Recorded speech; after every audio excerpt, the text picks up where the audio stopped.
תודה רבה, דוקטור סול. It's really heartwarming seeing so many of your faces here on this Zoom call. And I want to open and start with a big thank you. A big thank you to my dear friend Gabi Haro and the Gush Etzion Foundation for really welcoming us from day one. When we had to make a decision where to go, we were in one room in the living room of the rabbi's house. Everybody's faces were in a big shock after what we went through. And then one of the community members said that in 2014, Kerem Shalom had to be, had to leave during the war. And they did not make a decision to stay together. And later on, that's what led them to break apart, and the kibbutz had to be rebuilt afterwards. And when I heard that, I decided that we have to stay together. And I called Yoel Rasby from JNF, which is always our first call. JNF is our family for many, many years. And I said, Yoel, we want to be together and we need a place. And within 5 minutes, he called me back and he said, I found you a place. Gush Etzion will host you. I spoke to Gabi. The Gush Etzion Foundation will take care of you in Kfar Etzion. This was at 5 p.m. At 8 p.m., we arrived after 3 hours. We had about 10 minutes to get ready to put stuff in our cars. How much stuff can you put in 10 minutes? Not much, but in one convoy, we left our communities, and after 3 hours of travel through roads that are very not drivable, we made it to Kfar Etzion. And when we came, each family had their room number with their name.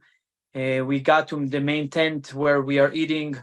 There was pizza waiting for us, hygienic stuff, clothing, toys, candies, and lots of warm hearts that welcomed us. This is something that I'll never forget in my life. Even though it reminded me of when I left Gaza in 2005, it was such heartwarming seeing the faces, the warm faces, seeing Gabi's face, giving him the biggest hug ever. They gave us sheets. Everything was brand new. They went, they bought, and everything was in 3 hours. And ever since that night of October 8th, where we got to Kfar Etzion, they did not leave us. And for that, I owe a big thank you to our family of JNF and our affiliates. We're all one family within JNF. I'm sure you all know how many trips we make together throughout the year that Tali Tzur and the team in Israel are responsible for during routine life. And that creates special bonds with Green Horizons and Lotem and the Arava, that host people from Eilat and Grow Fit. And, everyone is one family. And for that, I owe a big thank you to you and Dr. Sol, to Russell, and the leadership of JNF that is representing the entire JNF family. Now I want to touch on something small that I have been working on in the last few years that I did not talk about because only in the last few days we're starting to come out of the shock that we have been through. But we all understand that we need to start lifting our head and looking for tomorrow and for the rebuild of our homes. Quoting Russell, he always says that the Army has F-16 and Merkava tanks. We don't. I mean, now I'm in the Army, but we don't as the residents. We have smiles of children. We have playgrounds. We have projects, and we have families that we need to bring to the area. And this is our victory to the Gaza envelope. And you all know the incredible project of the bomb shelter painting project. We have been working on. Unfortunately, we lost many friends that worked with us. Even you, Dr. Sol, you met the security officer of Nahal Oz that heroically sacrificed his life in the battle of Nahal Oz, and he's no longer with us. And many of the bomb shelters throughout the battle became very central because many people ran into these bomb shelters or were seen last near these bomb shelters. And on October 8 and 9, me and Eliasav, the artist, started receiving many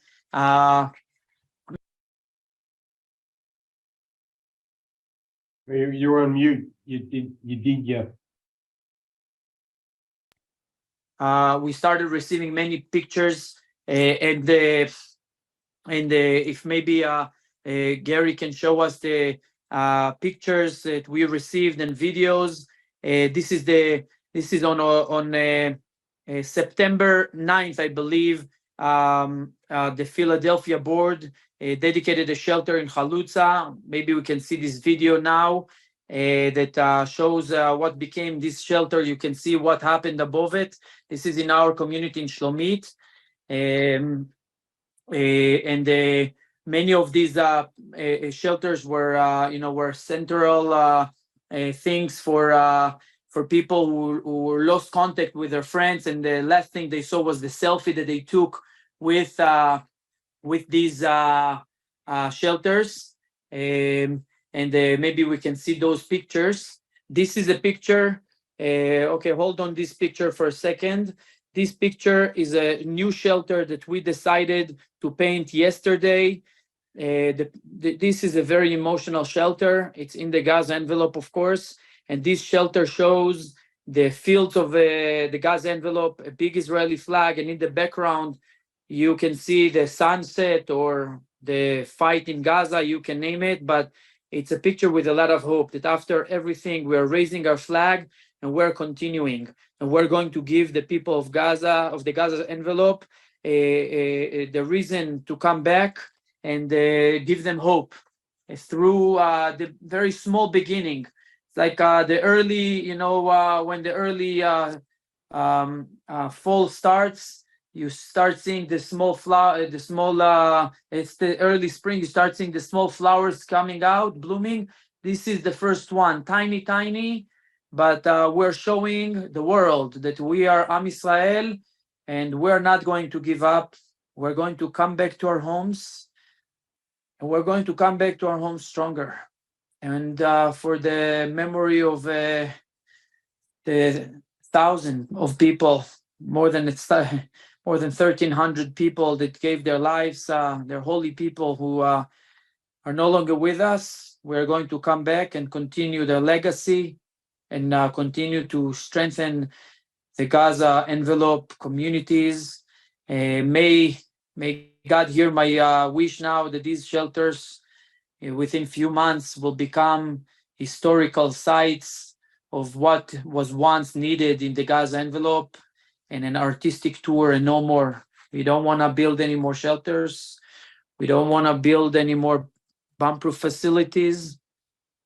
We want to paint all these bomb shelters to leave them as a memorial of what was once needed here, so we remember what was once happening here. But it will become history. This is my wish, and I thought to really bring it to you to see and show everyone the Jewish National Fund is going to spearhead the return to our home and start the conversation of going back to the Gaza envelope. We cannot give up. Our community is going to spearhead the coming back, and we're already talks within the with the governments and with JNF, and we're going to do it hand in hand together and going to come back stronger than ever. So I thank all of you for your strength, for strengthening us, for giving us the love, for your partnership with us. We're not five fingers, we're a fist, and we're going to overcome this. Toda Rabba to all of you. You are my family.